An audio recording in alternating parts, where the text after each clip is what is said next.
Meus irmãos, nós vamos continuar meditando na palavra do Senhor. Eu quero convidar você a abrir a sua Bíblia lá em 1 Pedro. 1 Pedro, capítulo 1.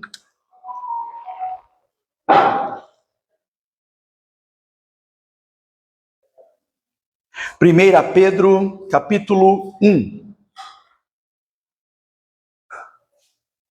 1 Pedro, capítulo 1. Nós vamos ler, queridos, do versículo 22 ao 25.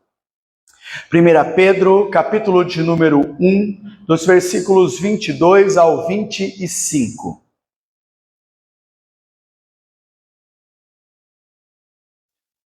A palavra do Senhor, irmãos, vai nos dizer assim, este texto, 1 Pedro, capítulo 1, de 22 a 25.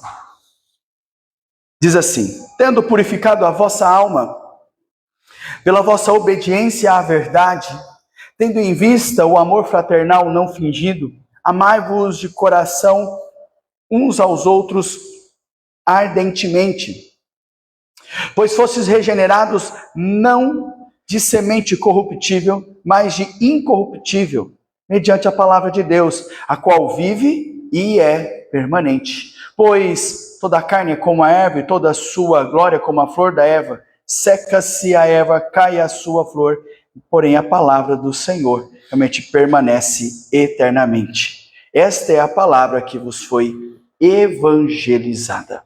Amém, irmãos? Amém.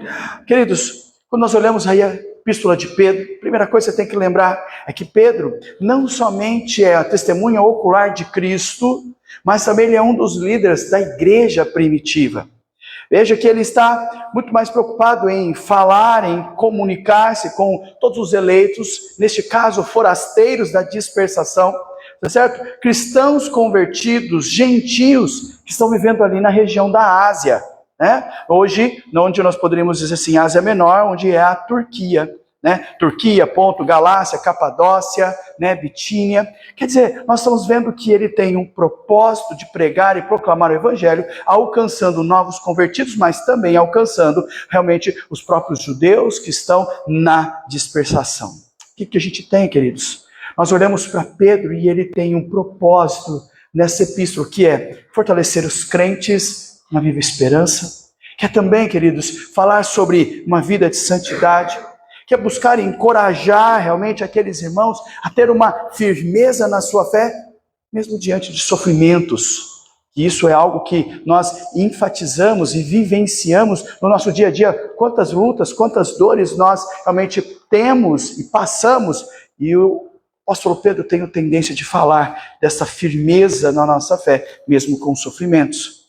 Veja, realmente conduzir-nos realmente à obediência, ao amor fraternal. E ele vai dizer para nós que este amor e essa obediência, ela está ligado àquilo que nós somos, servos do Senhor, filhos de Deus, regenerados realmente pela graça e pelo amor do Senhor. Quando nós olhamos aí o nosso texto de 1 Pedro, do versículos 1 ao 22, ele olha para nós e vai dizer o seguinte, justamente aí no primeiro versículo, olha, uma tradução mais literal dizendo, olha, tendo purificado as vossas almas pela obediência à verdade, para um amor fraternal, sem hipocrisia, amai-vos intensamente uns aos outros com coração puro, de coração puro. Queridos, quando ele olha para nós dentro desses textos, ou dentro deste versículo, ele vai trabalhar que a ação da purificação é uma ação presente. Deus te fez agora, neste momento e neste tempo, é uma regeneração, é uma purificação para que eu e você possamos obedecer a Deus verdadeiramente, possamos realmente viver a verdade, e essa verdade é o Evangelho de Deus, transformador e salvador. E ele diz que eu e você só podemos obedecer a essa verdade, porque Deus, através de Cristo Jesus, colocou em nós fé. Então eu só sou obediente a Deus, obediente ao Evangelho, obediente à palavra do Senhor, pela fé. Sem fé, queridos, nós sabemos que é impossível nós aprendermos, entendermos, sermos iluminados, realmente louvarmos e exaltarmos o nome de Deus. Mas veja, ele diz, se é dessa obediência, ele vai falar realmente desta ação de purificação, da ação da palavra de Deus, de uma fé que nos conduz a um amor. E ele vai dizer, este amor é fraternal e sem hipocrisia. Quando ele traz isso, ele está dizendo e falando para nós que a conversão, primeiro, ela tem um fruto imediato, um fruto genuíno, queridos, entre os irmãos, que é o amor ao próximo. Por isso ele vai trazer a expressão amai como um imperativo, porque ele vai dizer que precisa ser uma ação concreta, mas uma ação concreta, queridos, que vai fluir mente dos nossos corações regenerados, transformados, amparados, realmente santificados pelo Senhor. E é interessante que ele termina o versículo 22 com a expressão intensamente, fervorosamente, né? Ardentemente, como está no seu texto. Ele traz dentro disso uma ação de que essa ação fervorosa, ardente, realmente intensa, é a ação de um amor ativo. Não pode ser somente de boca, não pode ser somente de palavras, não pode dizer, olha, eu amo, não pode dizer, olha, muito que Deus abençoe, meu irmão, mas realmente que seja um desejo ardente, fervoroso, verdadeiro, profundo e perseverante. Então, o amor de Deus agindo em nós e através de nós precisa ser perseverante. Por que isso, queridos? Porque quando nós entendemos que Deus nos regenerou, Deus também nos santifica. E essa santificação nos leva a uma vida relacional. Olha só como é que é interessante. Não existe vida cristã sem termos relacionamento uns com os outros, com o povo de Deus, com a igreja do Senhor, com a palavra de Deus, com o próprio Deus, no sentido de sermos obedientes a este evangelho. E essa obediência ao evangelho, obediência à palavra de Deus, não está somente na ação intelectual, queridos, de conhecer, de aprender, mas também precisa ser na prática. Ser um amor sincero, mas um amor visível, perseverante e ativo. Olha só o que nós vemos no versículo de número 22. O versículo 23 olha para nós e vai dizer que há uma nova vida, e essa nova vida está na palavra do Senhor. Uma tradução literal para este versículo, a gente poderia dizer assim, ó, sendo regenerados, não de semente corruptível, mas incorruptível pela palavra viva e permanente de Deus. E quando ele expressa isso para nós, queridos, ele está trazendo, primeiro, tá, a ação de que nós temos dia a dia, ou nós somos regenerados, ou temos sido regenerados, pelo fato de que isso não é um ato humano, não sou eu, através da minha sabedoria, através daquilo que eu tenho, daquilo que eu faço, através das qualificações que eu possa ter, é que eu caminho para a santidade, no sentido de eu realizo uma santificação, uma justificação, uma regeneração da minha vida. Eu auto-regenero no sentido de eu me auto-torno santo. Mas ele vai olhar para nós e vai enfatizar justamente a obra divina. Por quê, queridos? Porque quando ele olha para nós e diz, tendo sido regenerados, no versículo realmente 23 para nós é, fostes regenerados, ele está justamente dizendo que quem fez a regeneração na sua vida não é você, mas é um ato divino na sua vida. É uma obra divina. Regeneração é uma obra divina. Eu não faço essa regeneração, eu recebo a regeneração vinda da parte de Deus na minha vida. Ela é feita por Deus e não pelo homem. Isso nós precisamos guardar. E por que isso, queridos? Porque ele quer evidenciar, primeiro, que nós somos corruptíveis. Nós somos falhos. O versículo de número 23 justamente diz, olha, porque não veio de uma semente corruptível. Veja, quando ele trabalha essa ação e ele diz, eu sou corruptível, ele também está automaticamente apontando para que aquele que fez a regeneração na sua vida não é nenhum ser humano ou não vem de nenhum ser humano, mas vem divinamente. Por quê? Porque aquilo que é corrupto não tem como tirar a corrupção, não tem como tornar-se santo, não tem como ser chamado de incorruptível. Então, nós, queridos, somente temos condições de agir, de fazer, realizar corrupção. E por isso a ação divina nas nossas vidas, de um ser espiritual, divino, incorruptível, que traz a sua palavra, que personifica a si mesmo como palavra, para que eu e você possamos ler, aprender e entender, de forma que ela permanecerá em nós, realizando a regeneração das nossas vidas. Poder de Deus, a palavra de Deus, o evangelho transformador de Deus, que regenera as nossas vidas de forma eficaz. Porque a regeneração é obra soberana, e Deus faz isso através da sua palavra. Por isso, queridos, nós precisamos aprender, por isso, queridos, nós precisamos buscar, por isso, queridos, nós precisamos dia a dia nos alimentar da palavra de Deus, porque ela vai mudar mente e coração, vai mudar atos, vai mudar a forma de eu enxergar no mundo, vai mudar a forma de eu viver no mundo, vai mudar a forma de eu, dia a dia, aplicar-me a ser luz, a ser realmente servo útil para a honra e glória do nome de Deus. Olha o versículo 24 também, queridos. Versículo 24, olha para as nossas vidas e vai falar da fragilidade do ser humano diante do quê? Diante da permanência da palavra de Deus. Ele olha para nós e diz, porque toda a carne é como a erva, e toda a sua glória como a flor da erva. Seca-se a erva, cai a sua flor. E queridos, nesse texto ele vai olhar para nós, por exemplo, enfatizando Isaías 40. Olha lá, abre a sua Bíblia em Isaías capítulo 40, os versículos 6 ao versículo 8. Veja, texto esse que está citando Isaías 40. Diz as mesmas palavras, olha só o apóstolo Pedro. Isaías 40, versículos 6 ao 8 diz: uma voz diz, clame, e alguém pergunta, que hei de clamar? Toda a carne é erva, e toda a sua glória como a flor da erva. Seca-se a erva, caem as flores, soprando nelas o hálito do Senhor, e na verdade o povo é a erva. Versículo 8, seca-se a erva, cai a sua flor, mas a palavra do nosso Deus permanece eternamente.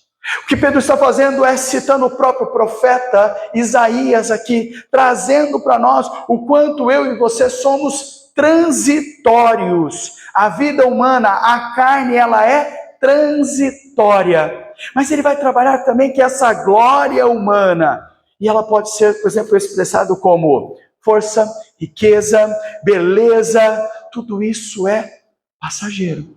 Acaba, e acaba muito rápido, queridos. Veja qual é o contraste que nós podemos ter lá de 1 Pedro com realmente nos versículos que nós lemos, no versículos de 22 a 25, olhando de forma muito especial, o 24, daquilo que nós vamos olhar para o 25 se o homem é transitório, fraco, frágil, tudo aquilo que ele possa fazer, ele é realmente limitado. O contraste disso está no versículo 25, que vai dizer o quanto a palavra de Deus ela é viva e permanece. Tá? E permanece. A fragilidade humana, ela é grande diante da eternidade de Deus. Por isso, eu e você precisamos repousar a nossa fé na imutabilidade de Deus, na imutabilidade da palavra do Senhor, porque é um Deus que cumpre a sua promessa, sua palavra e sustenta as nossas vidas. Sim, queridos, olhando para o versículo 25, lembra que nós falamos deste contraste da limitação do ser humano com realmente a palavra de Deus, que é grande, que é poderosa.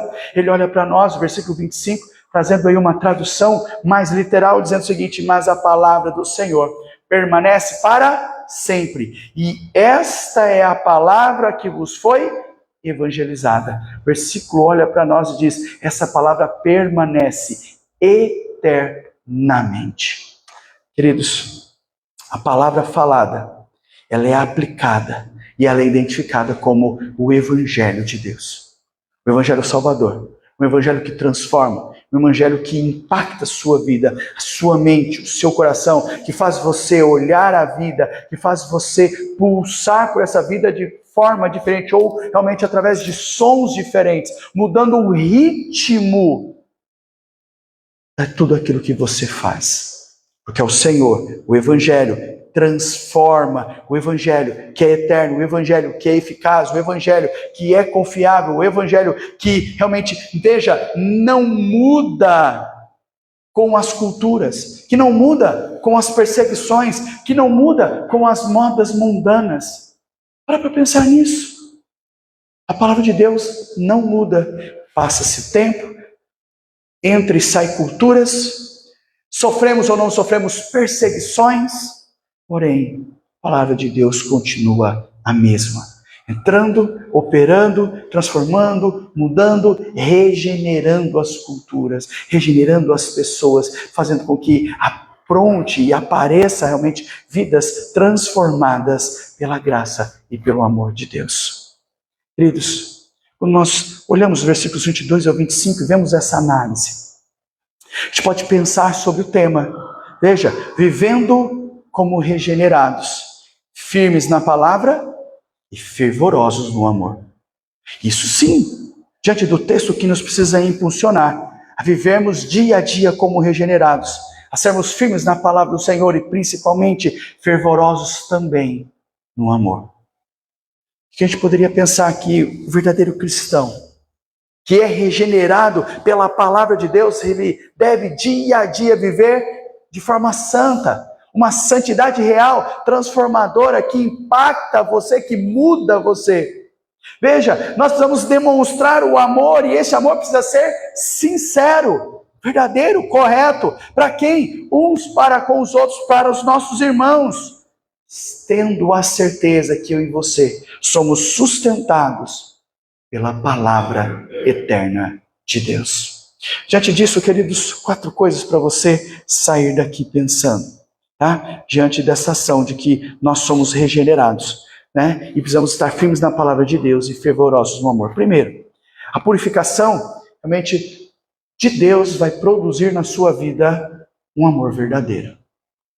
Se eu sou regenerado, é porque Deus produz na minha vida amor verdadeiro. Então precisa realmente produzir isso em você, tá? A fé vai purificar e a fé vai conduzir você a este amor. E este é um amor fraternal, genuíno. Queridos, nós precisamos aplicar isso nas nossas vidas. A família cristã precisa vivenciar isso. A família cristã precisa vivenciar, por exemplo, o amor fraternal. Precisa vivenciar o perdão. Precisa aprender a suportar. Precisa aprender a amar intensamente. E como é difícil, queridos, vivenciar, aplicar e aceitar que nós somos limitados, falhos, e que nós precisamos realmente moldar as nossas vidas. Mas também precisamos aprender a perdoar e a suportar, a amar intensamente. E ele olha para nós e justamente traz a ação de que toda mudança passa pela ação de retirar tudo aquilo que é velho, tudo aquilo que é errado de nós. Lembre-se, o arrependimento não é quando você chora, arrependimento é quando você muda. Ok? Tem que mudar.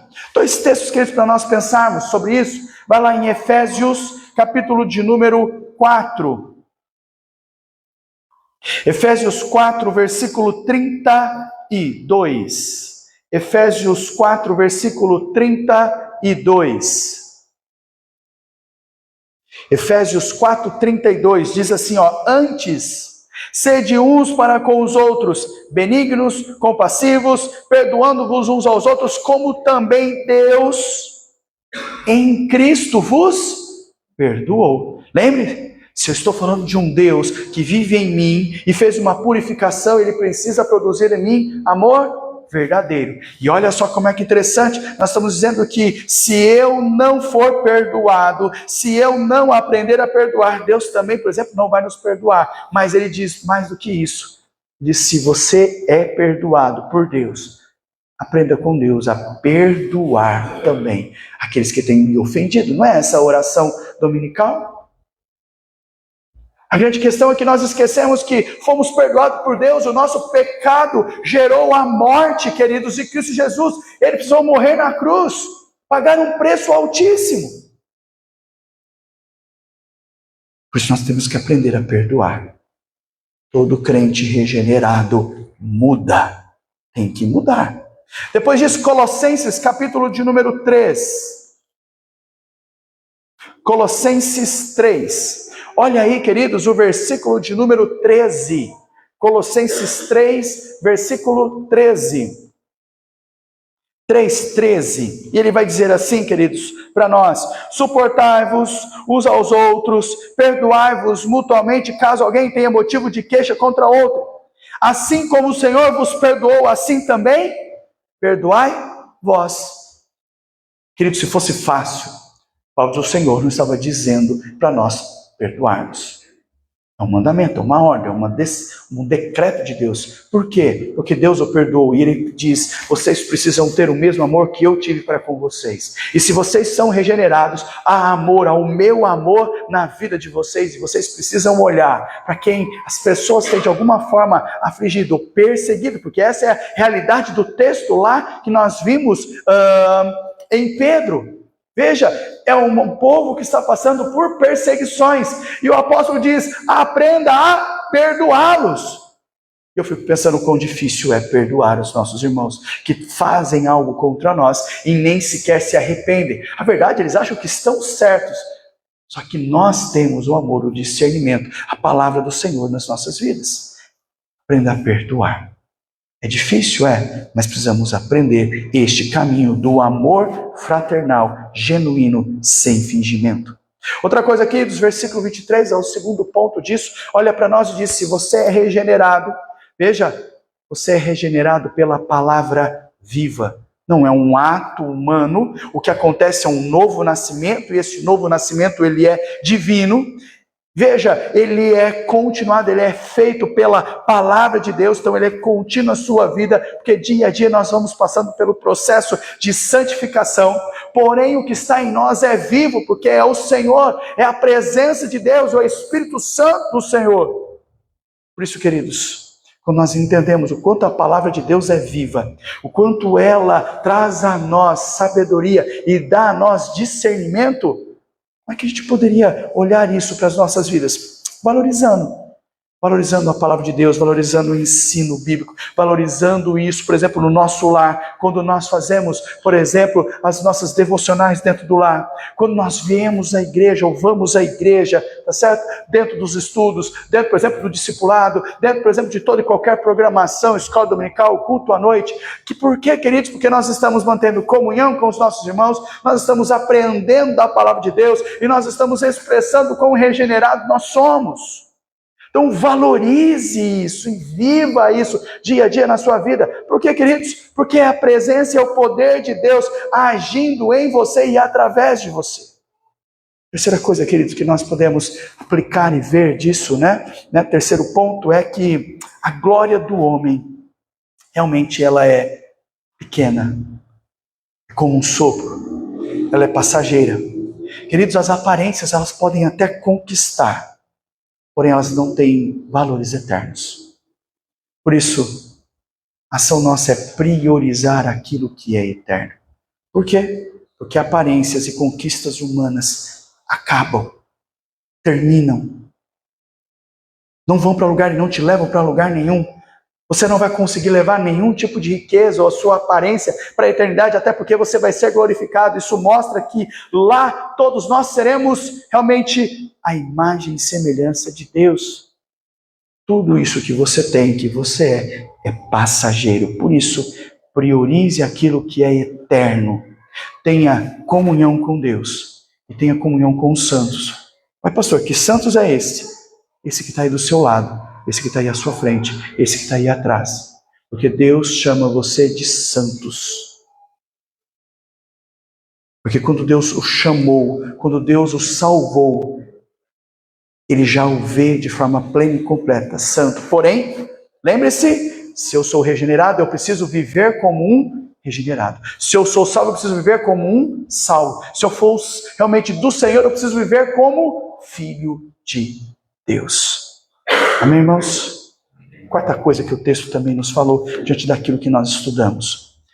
Lembre-se, diante de tudo que você possa fazer, é a palavra de Deus que vai permanecer. Veja, a certeza da fé nunca pode estar nos homens. Toda vez que você apoia a sua vida em homens, toda vez que você apoia a sua fé em homens, e eles vão falhar, a sua fé desmorona, muitas vezes deixa de existir, acaba. Mas quando a sua fé está em Deus, está na palavra do Senhor, e nós sabemos que a palavra de Deus é fiel, porque Ele é fiel, tenha certeza que Deus nunca nos decepciona, nunca falha e nunca volte atrás. Por isso que a palavra do Senhor permanece.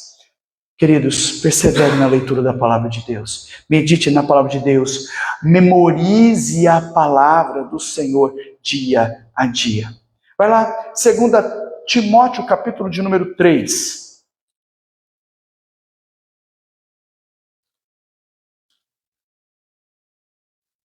Segunda Timóteo, capítulo 3. Olha aí o versículo 16. 2 Timóteo capítulo 3, versículo 16. 2 Timóteo 3, 16. Vai dizer assim, ó: toda a escritura é inspirada por Deus, útil para o ensino, para a repreensão, para a correção, para a educação na justiça. Queridos, a palavra de Deus permanece. Muda a forma de você pensar, a forma de você agir, a forma de você enxergar esse mundo. Por isso, persevere na palavra de Deus, porque se você estiver em contato com a palavra de Deus, você está em contato com o próprio Deus. Amém, irmãos? Concluindo, queridos, o que nós vemos no tempo de Pedro é que os cristãos estão sofrendo perseguições, isolamento, desprezo social. Hoje, queridos, os crentes, como eu e você, enfrentamos, sabe o quê? O secularismo, a frieza espiritual, as distrações tecnológicas.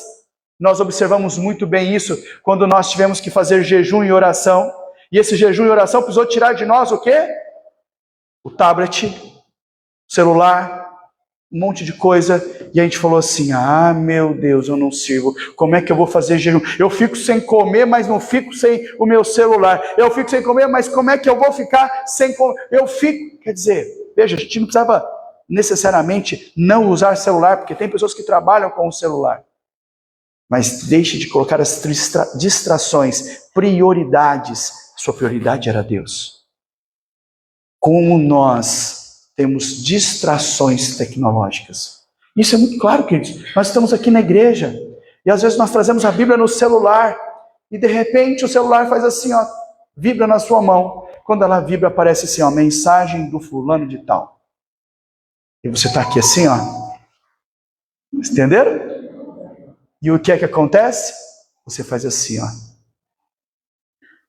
Pastor, não está vendo? Eu estou vendo, irmão.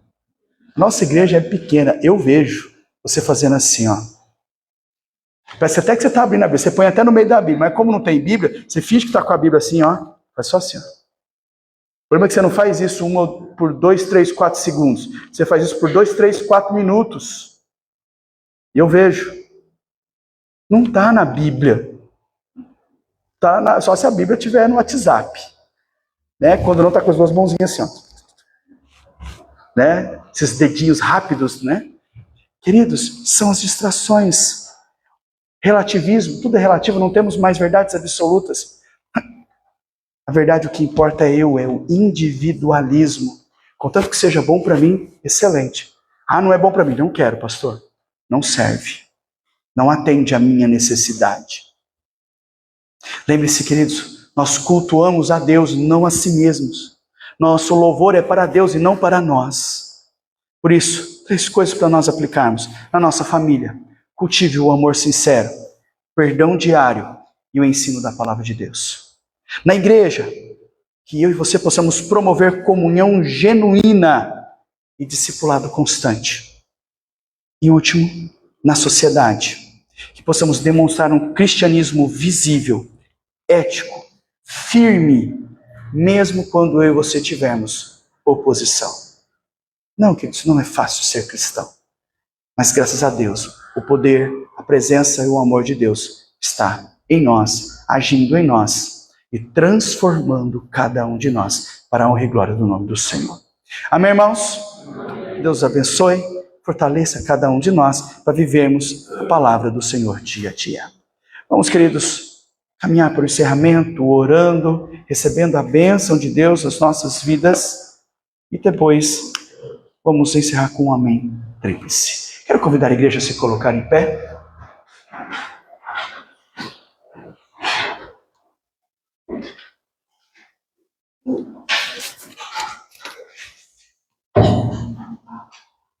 Nós vamos orar. Depois que nós vamos ter um amém tríplice. Senhor, obrigado por este tempo, obrigado, Senhor Deus, por podermos cultuar ao Senhor. Podemos louvar a Ti, Senhor Deus, com as nossas vidas, com os nossos irmãos, com as nossas vozes, com o nosso coração, Ti. Que em nome de Jesus, o Senhor continue a falar às nossas vidas através da Tua palavra, através de homens e mulheres piedosos, que vivem a Tua palavra, que expressam fé genuína e verdadeira no Senhor. Que possamos, Senhor Deus, amar uns aos outros, como a Tua palavra nos ensinou nesta noite. A expressarmos isso que é realmente vindo da Sua parte, vindo do Senhor, que regenerou as nossas vidas, para que possamos viver uns com os outros, vivermos como igreja, vivermos como povo, e mostrarmos a Tua palavra e a Tua luz ao povo. Continue, Senhor Deus, santificando, moldando, transformando-nos, Senhor Deus, iluminando as nossas mentes, para sermos fiéis adoradores do Senhor. Por isso, Pai, derrama o Teu cuidado sobre o Teu povo, dando sabedoria, Pai, sobre cada ato que vai realizar e fazer. Por isso, Senhor Deus, realmente fale o nosso coração e saiamos daqui incomodados, refletindo, Senhor Deus, por essa mensagem, pela Tua palavra, que o Senhor dê fruto nas nossas vidas e no nosso coração. Visita cada vida, Senhor Deus, visita cada lar, cada luta, cada clamor, ouça e responda aos Teus servos, em nome de Jesus. E assim, povo amado do Senhor, sobre a sua vida, sobre a sua família e sobre o seu trabalho, repouso o poder, a graça de Deus Pai, Deus Filho e Deus Espírito Santo, hoje e para todos sempre. Amém.